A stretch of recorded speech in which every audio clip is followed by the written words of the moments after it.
یمن کا بادشاہ ہاتھیوں کی فوج کے ساتھ مکے کے باہر موجود تھا۔ ارادہ تھا کہ آج کعبے کو گرا دے گا۔ مکے کے ایک سردار آتے ہیں۔ بادشاہ سمجھتا ہے یہ گڑ گڑائیں گے، رحم کی بھیک مانگیں گے۔ وہ مانگتے ہیں مگر رحم نہیں، اپنے اونٹ جو اس کی فوج نے چرائے تھے۔ بادشاہ حیران ہو جاتا ہے کہ میں تمہارے سب سے بڑے عبادت خانے کو گرانے آیا ہوں اور تمہیں اپنے اونٹوں کی فکر ہے۔ سردار کہتے ہیں میں اونٹوں ہی کا مالک ہوں، اس لیے انہی کے بارے میں بات کر رہا ہوں۔ رہا کعبہ تو جو کعبے کا مالک ہے وہ خود اس کی حفاظت فرمائے گا۔ پھر آسمان نے وہ منظر دیکھا کہ کعبے کے مالک نے اپنی فوج بھیجی، پرندوں کی فوج، ابابیل کی فوج، جس نے ان ہاتھی والوں کو رہتی دنیا کے لیے عبرت کا نشان بنا دیا۔ یہ واقعہ پیش آیا اللہ کے حبیب صلی اللہ علیہ وسلم کی پیدائش سے 55 دن پہلے۔ السلام علیکم ورحمۃ اللہ وبرکاتہ۔ ناظرین، سیریز دا پرفیکٹ لائف میں آپ کو خوش آمدید۔ ناظرین، اس سیریز میں ہم پیارے آقا صلی اللہ علیہ وسلم کی حیات مبارکہ کے مشہور واقعات سنیں گے۔ آج اس سیریز کا پہلا ایپیسوڈ ہے، آج ہم پیارے آقا صلی اللہ علیہ وسلم کے خاندان اور آپ کی ولادت کے بارے میں جانیں گے۔ ناظرین، ہمارے پیارے آقا صلی اللہ علیہ وسلم کا خاندان اور نسب دنیا کے تمام خاندانوں سے اچھا، اشرف اور اعلیٰ ہے، اور یہ وہ حقیقت ہے جس سے آپ صلی اللہ علیہ وسلم کے بدترین دشمن کفار مکہ بھی کبھی اس سے انکار نہ کر سکے۔ مسلم شریف کی روایت ہے کہ اللہ پاک نے حضرت اسماعیل علیہ السلام کی اولاد میں سے کنانہ کو چنا، اور کنانہ میں سے قریش کو چنا، اور قریش میں سے بنی ہاشم کو چنا، اور بنی ہاشم میں سے مجھے چن لیا۔ پیارے آقا صلی اللہ علیہ وسلم کے خاندان میں سبھی حضرات اپنی کسی نہ کسی خصوصیت کی وجہ سے بڑے فیمس رہے ہیں، مگر ان میں سے کچھ ہستیاں ایسی ہیں جو دوسروں سے زیادہ فیمس ہیں۔ انہی میں سے ایک فہر بن مالک بھی ہیں۔ آپ کا لقب قریش ہے اور آپ کی اولاد قریشی یا قریش کہلاتی ہے، اور اس سے پہلے والے کنانی کہلائے جاتے تھے۔ فہر بن مالک قریش اس لیے کہلاتے ہیں کہ قریش ایک سمندری جانور کا نام ہے جو بہت ہی طاقتور ہوتا ہے اور سمندری جانوروں کو کھا ڈالتا ہے۔ یہ تمام جانوروں پر ہمیشہ غالب ہی رہتا ہے، کبھی مغلوب نہیں ہوتا۔ اب چونکہ فہر بن مالک بھی اپنی بہادری اور طاقت کی بنا پر تمام عرب کے قبیلوں پر غالب تھے، اس لیے تمام عرب والے ان کو قریش کے لقب سے پکارنے لگے۔ پیارے آقا صلی اللہ علیہ وسلم کے پردادا ہاشم آپ بھی بڑی شان و شوکت کے مالک تھے۔ آپ کا اصلی نام عمر تھا۔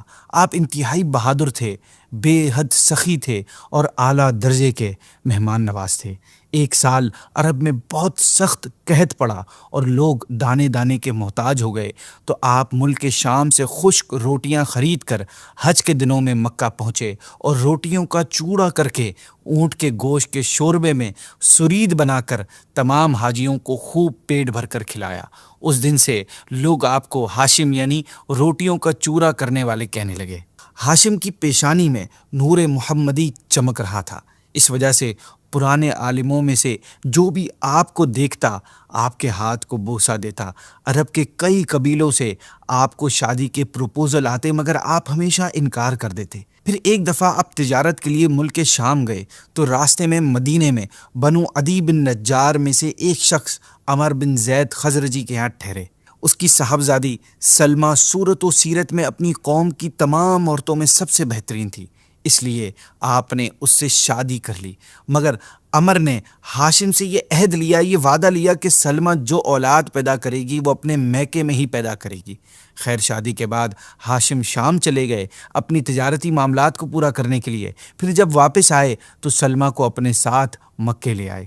پھر کچھ ٹائم بعد حمل کے علامات محسوس ہوئیں تو سلمہ کو مدینے میں چھوڑ کر آپ شام چلے گئے، اور وہیں غزہ میں 25 سال کی عمر میں آپ کا انتقال ہوا اور غزہ ہی میں آپ دفن ہوئے۔ سلمہ کے ہاں ایک لڑکا پیدا ہوا جس کے سر میں کچھ بال سفید تھے، اس لیے اس کا نام شیبہ رکھا گیا۔ یہ شیبہ ہمارے پیارے آقا صلی اللہ علیہ وسلم کے دادا جان حضرت عبد المطلب رضی اللہ تعالیٰ عنہ کا اصلی نام تھا۔ آپ رضی اللہ عنہ بہت ہی نیک انسان تھے۔ آپ غار ہرا میں کھانے پینے ساتھ لے کر جاتے اور کئی دنوں تک لگاتار اللہ کی عبادت میں مصروف رہتے تھے۔ آپ رضی اللہ تعالیٰ عنہ رمضان کے مہینے میں اکثر غار حرا میں اعتکاف کیا کرتے تھے۔ پیارے آقا صلی اللہ علیہ وسلم کا نور نبوت آپ کی پیشانی میں چمکتا تھا اور آپ کے بدن سے مشک کی خوشبو آتی تھی۔ عرب والوں کو، اسپیشلی قریش کو، آپ رضی اللہ تعالیٰ عنہ سے بہت عقیدت تھی۔ یہی وجہ ہے کہ مکے والوں پر جب بھی کوئی مصیبت آتی، کوئی قحط پڑ جاتا، تو لوگ آپ رضی اللہ تعالیٰ عنہ کو ساتھ لے کر پہاڑ پر چڑھ جاتے اور پھر اللہ پاک کی بارگاہ میں آپ کو وسیلہ بنا کر دعا مانگتے تھے اور دعا قبول ہو جاتی تھی۔ آپ رضی اللہ عنہ لوگوں کو لڑکیوں کو زمین میں زندہ دفن کرنے پر بڑی سختی کے ساتھ روکتے تھے۔ آپ شراب اور زنا دونوں کو حرام جانتے تھے اور عقیدے کے لحاظ سے آپ موحد یعنی ایک خدا کو ماننے والے تھے۔ زمزم شریف کا کنواں جو بالکل لوگوں کی نگاہوں سے غائب ہو چکا تھا، لوگ بھول چکے تھے، اس کا نام و نشان تک موجود نہیں تھا۔ آپ ہی نے اس کو نئے سرے سے کھود کر درست کروایا اور لوگوں کو آب زمزم سے سیراب کیا۔ آپ رضی اللہ عنہ بھی کعبے کے متولی یعنی کیئر ٹیکر اور سجادہ نشین ہوئے۔ اصحاب فیل کا واقعہ آپ رضی اللہ عنہ کے وقت میں ہی ہوا تھا۔ حضرت عبد المطلب رضی اللہ تعالیٰ عنہ کے صاحبزادے حضرت عبداللہ رضی اللہ تعالیٰ عنہ، یہ ہمارے پیارے آقا صلی اللہ علیہ وسلم کے والد محترم ہیں۔ ناظرین، حضرت عبداللہ رضی اللہ تعالیٰ عنہ حضرت عبد المطلب کے تمام بیٹوں میں سب سے زیادہ والد کے لاڈلے اور پیارے تھے۔ چونکہ آپ رضی اللہ عنہ کی پیشانی میں نور محمدی اپنی پوری شان و شوکت کے ساتھ چمک رہا تھا، اس لیے آپ صورت اور سیرت دونوں میں بے مثال تھے۔ قبیلہ قریش کے تمام حسین عورتیں آپ رضی اللہ عنہ سے شادی کی خواہش رکھتی تھی، مگر حضرت عبد المطلب رضی اللہ عنہ اپنے بیٹے کے لیے ایک ایسی عورت کی تلاش میں تھے جو حسن و جمال کے ساتھ ساتھ حسب و نسب کے اعتبار سے بھی اعلیٰ ہو۔ پھر آخرکار ایک دن آپ رضی اللہ عنہ کی یہ تلاش پوری ہوئی۔ ہوا کچھ اس طرح کہ ایک دن حضرت عبداللہ رضی اللہ تعالیٰ عنہ شکار کے لیے جنگل میں تشریف لے گئے تو یہودیوں کا ایک بہت بڑا گروپ اسلحہ لے کر آپ کے پیچھے آیا تاکہ آپ رضی اللہ عنہ کو تنہائی میں دھوکے سے قتل کر دیا جائے۔ یہودیوں نے ایسا کیوں کیا؟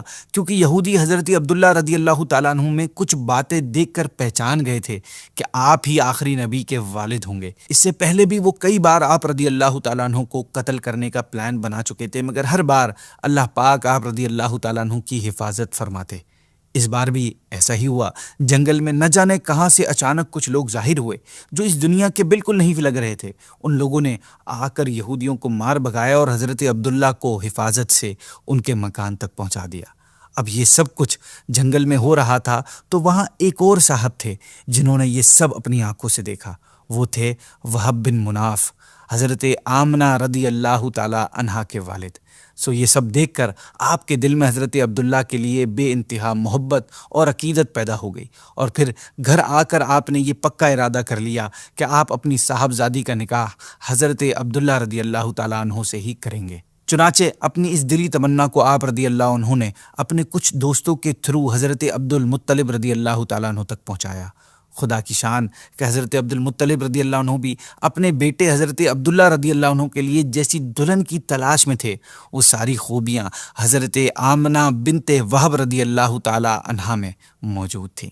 حضرت عبد المطلب رضی اللہ عنہ نے اپنے اس رشتے کو خوشی خوشی منظور کر لیا، اور اس طرح 24 سال کی عمر میں حضرت عبداللہ رضی اللہ تعالی عنہ کا نکاح حضرت آمنہ رضی اللہ تعالی عنہ سے ہو گیا۔ نکاح کے بعد جب حمل شریف کو 2 مہینے پورے ہو گئے تو حضرت عبد المطلب رضی اللہ عنہ نے حضرت عبداللہ رضی اللہ تعالیٰ عنہ کو کسی کام سے مدینے بھیجا۔ وہاں سے واپسی لوٹتے ہوئے مدینے میں اپنے والد کے ننیال بنو عدی بن نجار میں 1 مہینہ بیمار رہ کر آپ رضی اللہ عنہ کی وفات ہو گئی، اور وہیں آپ رضی اللہ تعالیٰ عنہ کی تدفین کی گئی۔ وفات کے وقت آپ رضی اللہ عنہ کی عمر صرف 25 سال تھی۔ آپ رضی اللہ عنہ کی وفات کی خبر جب مکے میں پہنچی تو بنو ہاشم کا ہر گھر غم میں ڈوب گیا۔ روایتوں میں آتا ہے کہ آپ رضی اللہ عنہ کی وفات پر فرشتوں نے غم زدہ ہو کر بڑی حسرت کے ساتھ اللہ پاک کی بارگاہ میں عرض کی کہ الہی تیرا نبی یتیم ہو گیا۔ رب تعالیٰ نے فرمایا تو کیا ہوا، میں اس کا حامی و حافظ ہوں۔ سبحان اللہ۔ ناظرین، حضرت عبداللہ رضی اللہ عنہ نے ترکہ، جو وراثت کہتے ہیں جس کو، اس میں ایک خادمہ ایمن جن کا نام برکہ تھا، اس کے علاوہ کچھ اونٹ اور کچھ بکریاں چھوڑیں۔ یہ سب ترکہ پیارے آقا صلی اللہ علیہ وسلم کو ملا۔ ایمن بچپن میں پیارے آقا صلی اللہ علیہ وسلم کی دیکھ بھال کرتی تھی۔ آپ پیارے آقا صلی اللہ علیہ وسلم کو کھلاتی، کپڑا پہناتی اور پرورش کی تمام تر ضروریات پرووائڈ کرتی۔ آپ رضی اللہ عنہ نے بہت ہی محبت اور رسپانسبلٹی سے اس خدمت کو سر انجام دیا۔ یہی وجہ ہے کہ پیارے آقا اپنی تمام عمر حضرت ایمن رضی اللہ تعالی عنہا کی دل جوئی فرماتے تھے، اور آپ نے اپنے محبوب اور منہ بولے بیٹے حضرت زید بن حارثہ رضی اللہ عنہ کا نکاح ان سے کروایا، اور ان کے پیٹ سے صحابی رسول حضرت اسامہ رضی اللہ تعالیٰ عنہ پیدا ہوئے۔ ناظرین، جسے سورج نکلنے سے پہلے ستارے چھپنے لگتے ہیں اور صبح کی روشنی ظاہر ہوتی ہے اور ایک آسمان پر ریڈنس نظر آنے لگتی ہے، یہ سب سورج کے آنے کی خبر دیتے ہیں۔ اسی طرح جب پیارے آقا صلی اللہ علیہ وسلم کی آمد کا وقت قریب آ گیا تو دنیا کے مختلف حصوں میں عجیب عجیب نشانیاں نظر آنے لگیں اور حیران کر دینے والے واقعات ہونے لگے۔ یہ سب علامتیں ایسی ہیں، یہ سارے سائنز ایسے محسوس کروا رہے ہیں کہ گویا یہ پوری دنیا کو جگا کر ایک خوشخبری دے رہے ہوں کہ اب نبی آخر الزماں اللہ پاک کے محبوب صلی اللہ علیہ وسلم تشریف لانے والے ہیں۔ چنانچہ اصحاب فیل کا تباہ ہونا، اچانک بارشیں برسنے سے عرب کی بنجر زمین ہری بھری ہو جانا، برسوں کے قحط سالی ختم ہو جانا، خوشحالی کا آ جانا، جھوٹے خداؤں کا زمین پر گر پڑنا، فارس کے آتش پرستوں کی 1000 سال سے جلتی آگ کا بجھ جانا، کسریٰ کے محل کا زلزلہ اور اس کے 14 ٹاورز کا گر جانا، بحیرہ سابا یعنی دریائے سابا کا اچانک سوکھ جانا، اور شام اور کوفہ کے درمیان ایک مشہور ندی کا اچانک دوبارہ جاری ہو جانا، یہ سب واقعات اسی سلسلے کی کڑیاں ہیں جو پیارے آقا صلی اللہ علیہ وسلم کی تشریف آوری سے پہلے آپ کی ولادت کی خوشخبریوں کے طور پر ظاہر ہوئیں۔ جب حمل شریف کو چاند کے حساب سے پورے 9 مہینے ہو گئے تو پیارے آقا صلی اللہ علیہ وسلم 12 ربیع الاول کو پیر کے دن فجر کے وقت کہ ابھی کچھ ستارے آسمان پر نظر آ رہے تھے، اس وقت آپ صلی اللہ علیہ وسلم کی ولادت ہوئی۔ آپ صلی اللہ علیہ وسلم اس طرح دنیا میں تشریف لائے کہ آپ کے دونوں ہاتھ مبارک زمین پر رکھے ہوئے تھے، سر مبارک آسمان کی طرف بلند تھا، بدن مبارک بالکل پاکیزہ تھا، جسم مبارک سے کستوری کی تیز خوشبو آ رہی تھی، قدرتی طور پر ختنہ کیے ہوئے، ناف بنی ہوئی اس حال میں آپ صلی اللہ علیہ وسلم اس دنیا میں تشریف لائے۔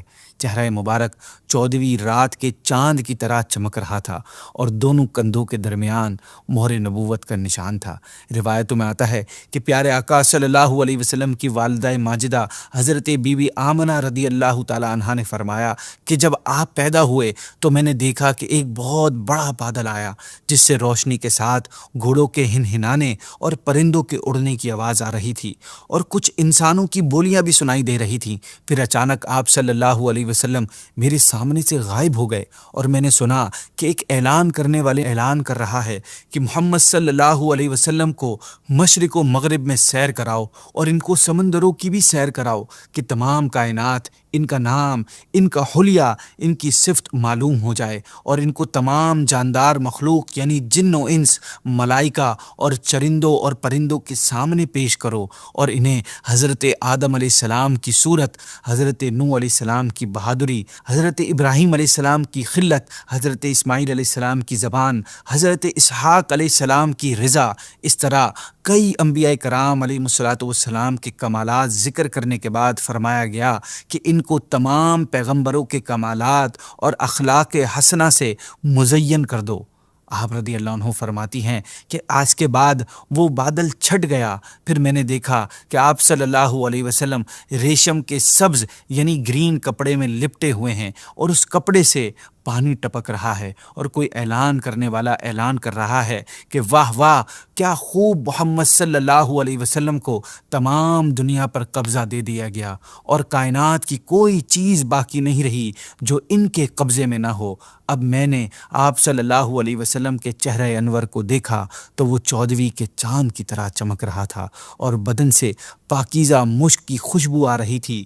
آپ رضی اللہ عنہ فرماتی ہیں مجھے 3 شخص نظر آئے، ایک کے ہاتھ میں چاندی کا لوٹا، دوسرے کے ہاتھ میں گرین ایمرلڈ کا تھال اور تیسرے کے ہاتھ میں ایک چمکدار انگوٹھی تھی۔ انگوٹھی کو 7 مرتبہ دھو کر آپ صلی اللہ علیہ وسلم کے دونوں شانوں کے درمیان مہر نبوت لگا دی، پھر آپ صلی اللہ علیہ وسلم کو ریشمی کپڑے میں لپیٹ کر اٹھایا اور ایک لمحے کے بعد مجھے دے دیا۔ ناظرین، پیارے آقا صلی اللہ علیہ وسلم کی ولادت کے بعد حضرت آمنہ رضی اللہ عنہا نے آپ کے دادا حضرت عبد المطلب رضی اللہ تعالیٰ عنہ، جو اس وقت خانہ کعبہ کا طواف کر رہے تھے، آپ کو پیغام بھجوا کر بلوایا۔ آپ رضی اللہ عنہ پیارے آقا صلی اللہ علیہ وسلم کو دیکھ کر بہت خوش ہوئے، پھر بیت اللہ شریف میں لے جا کر آپ صلی اللہ علیہ وسلم کے لیے اللہ پاک سے دعا کی اور اس عظیم نعمت پر اس کا شکر ادا کیا۔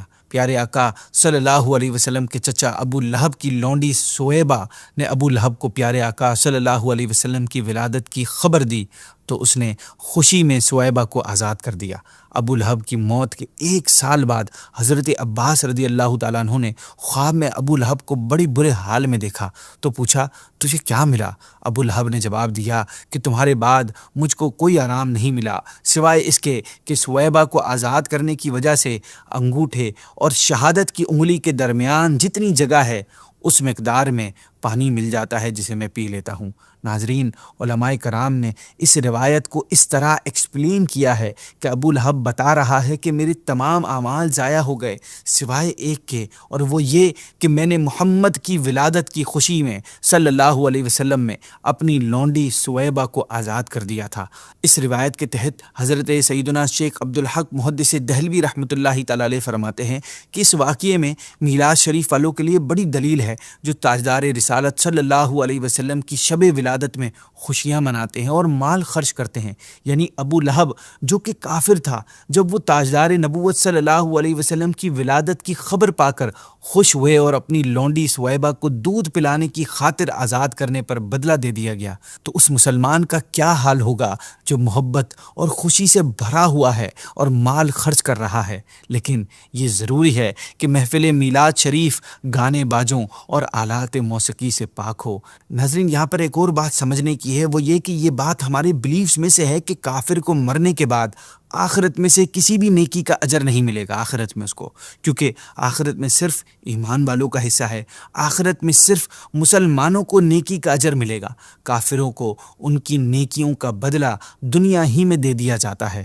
جب ایسا ہے تو ابو لہب کو کیوں نیکی کا فائدہ ہو رہا ہے مرنے کے بعد؟ تو اس کا جواب علماء کرام نے یہ دیا ہے کہ ابو لہب کے ساتھ دوسرے کافروں سے ہٹ کر الگ معاملہ ہونا یہ حضور صلی اللہ علیہ وسلم کی خصوصیات میں سے ہے۔ یہ حضور صلی اللہ علیہ وسلم کا اللہ کی بارگاہ میں خاص مقام ہے کہ آپ کی ولادت کی خوشی منانے کی وجہ سے ابو لہب کے عذاب میں آسانی کر دی جاتی ہے۔ یہ پیارے آقا صلی اللہ علیہ وسلم کی وجہ سے ہے، ورنہ کافر کا کوئی عمل اسے آخرت میں فائدہ نہیں دے گا۔ اسی کے ساتھ ناظرین، ہم آج کی ایپیسوڈ کو اینڈ کرتے ہیں۔ نیکسٹ ایپیسوڈ میں ہم پیارے آقا صلی اللہ علیہ وسلم کے بچپن کے واقعات سنیں گے۔ السلام علیکم ورحمۃ اللہ وبرکاتہ۔